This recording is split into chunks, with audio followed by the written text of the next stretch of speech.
পশ্চিমবঙ্গ রাজ্য সরকারের অধীনস্থ ব্লক উন্নয়ন আধিকারিক দপ্তরের পক্ষ থেকে মিড ডে মিল প্রকল্পে সুপারভাইজার নিয়োগের বিজ্ঞপ্তি প্রকাশ করা হয়েছে। কেন্দ্রীয় সরকারের এই প্রকল্পের অধীনে সংশ্লিষ্ট ব্লক প্রশাসনিক দপ্তরে চুক্তিভিত্তিকভাবে কর্মী নিয়োগ করা হবে। যে কোনো ভারতীয় নাগরিক অর্থাৎ পশ্চিমবঙ্গের স্থায়ী বাসিন্দা এখানে চাকরির জন্য আবেদন জানাতে পারবেন। যোগ্যতার নিরিখে পুরুষ এবং মহিলা উভয় চাকরি প্রার্থীরাই আবেদনযোগ্য।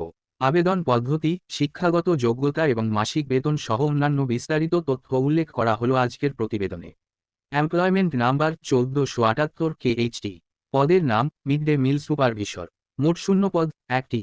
শিক্ষাগত যোগ্যতা, এই পদে আবেদন করার জন্য ইচ্ছুক প্রার্থীকে পূর্বে যে কোনো সরকারি দপ্তরে সমযোগ্যতার কাজের দক্ষতা রাখতে হবে। একই সঙ্গে প্রার্থীকে সংশ্লিষ্ট জেলার স্থায়ী বাসিন্দা হতে হবে। মাসিক বেতন, নিয়োগের পর প্রার্থীকে মাসিক 10,000 টাকা পারিশ্রমিক দেওয়া হবে। বয়সসীমা, আবেদন করার জন্য 1 জুন 2024 তারিখ অনুযায়ী আবেদনকারীর বয়স সর্বোচ্চ 63 বছর অথবা তার নিম্নে হতে হবে।